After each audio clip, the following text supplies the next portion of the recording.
If you want to know why so many intelligent people still overpay for cars, it is not because they are stupid. It is because they misunderstand what the dealership is actually selling. Most buyers walk into a dealership thinking they are negotiating over one thing: the car, the sticker, maybe the invoice, maybe a few dealer fees. That is the mental model. And if that were the whole model, a disciplined buyer could do very well just by learning the invoice price, refusing the obvious nonsense, and pushing the salesperson down to something close to dealer cost. That is exactly what Derek thought he had done. He walked in prepared. He knew the sticker was $32,250. He knew the invoice was $29,900. He negotiated hard.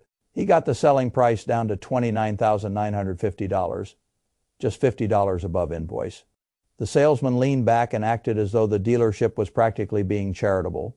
Derek drove home feeling like he had beaten the system. If the visible price were the whole game, he would have. It is not. That is the first thing I want you to understand. The price on the sales floor is only the visible layer. It is the part they let you fight over. It is the number they want you emotionally attached to. It is the battlefield they want you staring at while the real profit machine lives underneath it.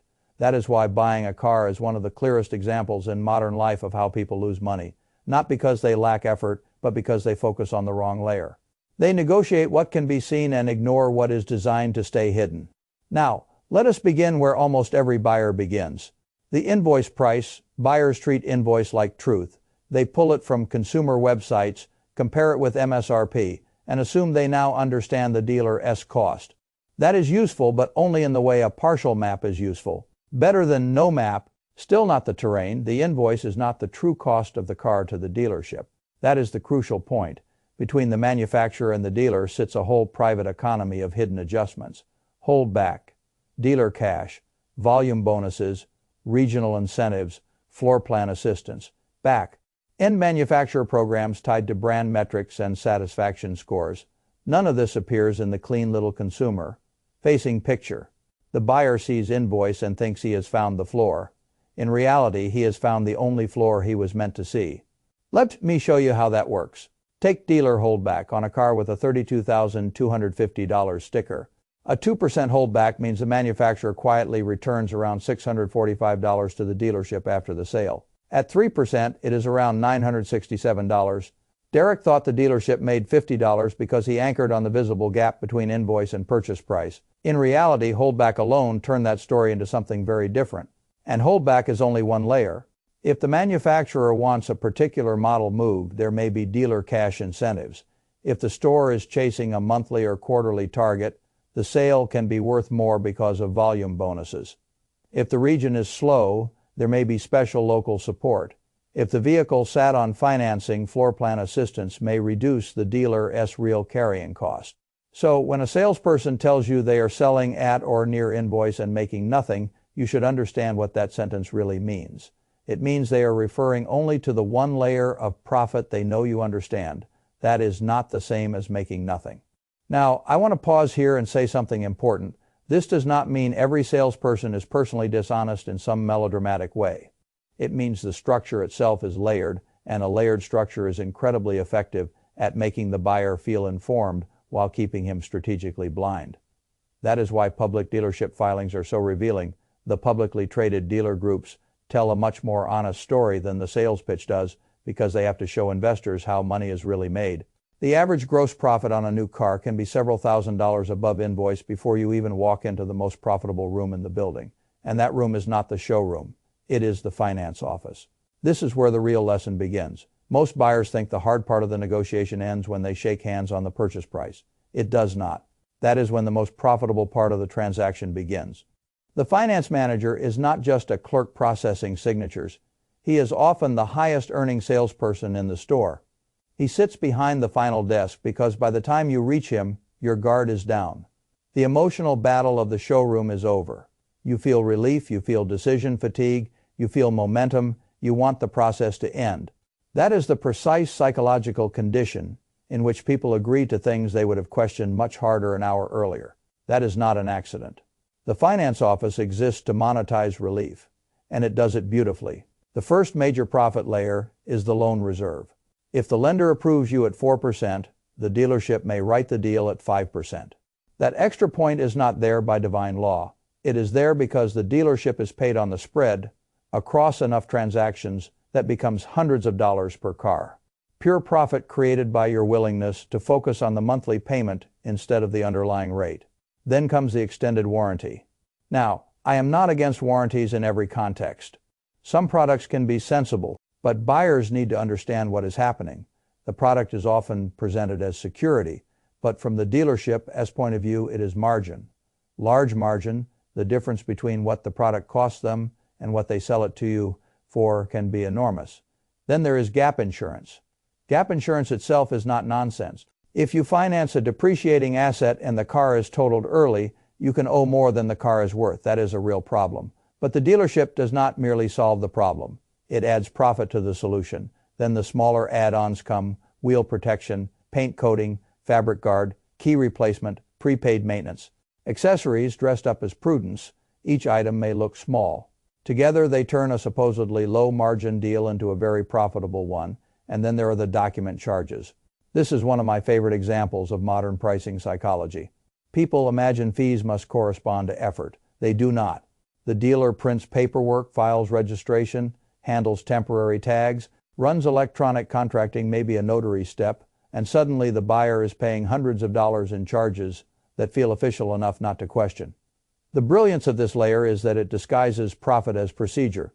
That is one of the oldest tricks in finance. Now, if you add all this together, Derek's great invoice plus 50 deal looks very different. The front-end visible gross looked tiny. The hidden support from the manufacturer was real, and the finance office had a whole separate profit engine waiting for him after he believed the battle was won. That is the machine.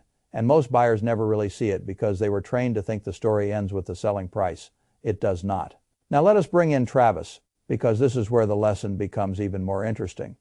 Travis saw Derek's car, liked it, went to the same dealership in the same month for the same model, and paid $2,400 more. That is the sort of number that makes people assume one man was simply a weaker negotiator than the other. That is not the deepest truth. The deeper truth is that Travis announced the wrong thing too early. He said he was paying cash. Most ordinary people think that should make them stronger. Cash feels powerful in many transactions. It is pay cash to a contractor and he may discount the job. Pay cash to a small business and they may like the certainty and the speed. Pay cash at a car dealership and you may have just taken away the most profitable part of the deal for them. That is why this story shocks people. Cash is king in many places at the dealership. Financing is the product. When you announce cash early, the dealership hears something very different from what you think you said. You think you said, "I am simple, serious, and easy to deal with." They hear, "The finance office is about to lose a huge source of profit on this transaction." So what do? They make it back in the selling price. That is why Travis paid more, not because cash is stupid, because he revealed it too early inside a structure that prices buyers based on total profitability, not moral simplicity. This is one of the most important lessons in negotiation. The thing that sounds strongest to you may weaken you if the other side earns differently than you assume. Now, a smart buyer hearing all this will think, "Fine, I just will not mention cash." Good, that is the correct instinct. But the dealership knows this game too, which is why the process is full of soft tests designed to classify you. The clipboard at the front desk asking how you plan to pay. The credit conversation disguised as routine.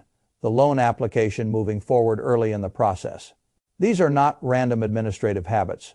They are part of the dealership's effort to identify what kind of profit profile you represent before the negotiation fully matures. And once they think you are a cash buyer, flexibility changes. That is why the optimal strategy is not emotional, it is structural.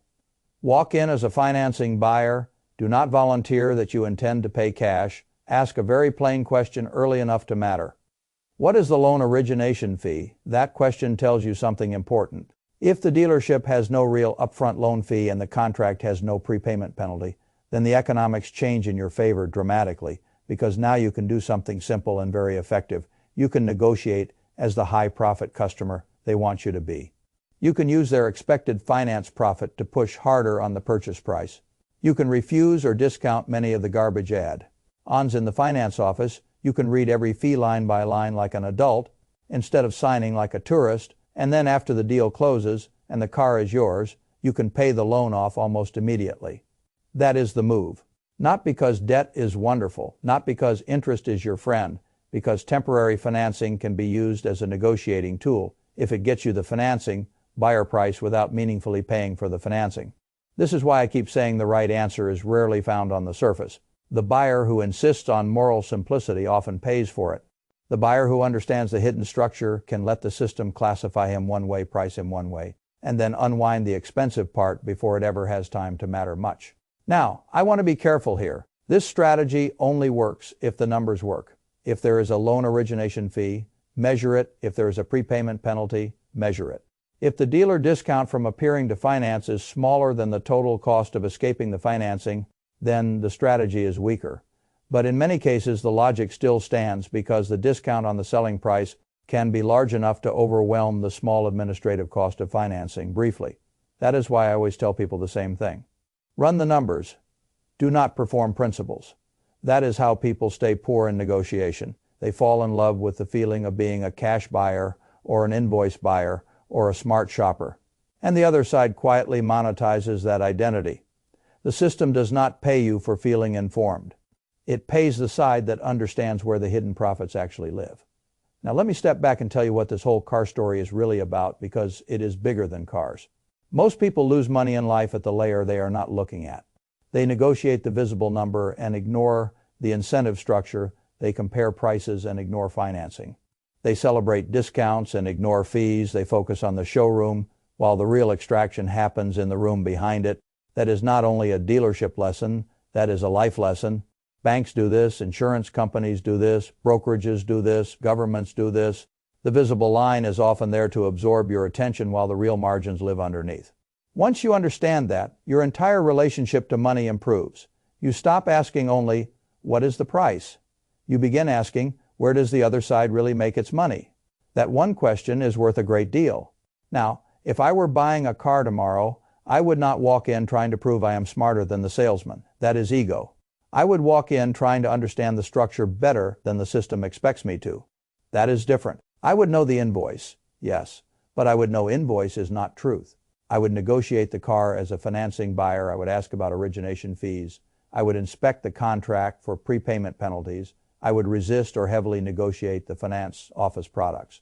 And if the numbers favored me, I would pay the loan off almost immediately. That is how you use the machine without letting the machine use you. Because at the dealership, the difference between a good deal and an expensive lesson is usually not the car.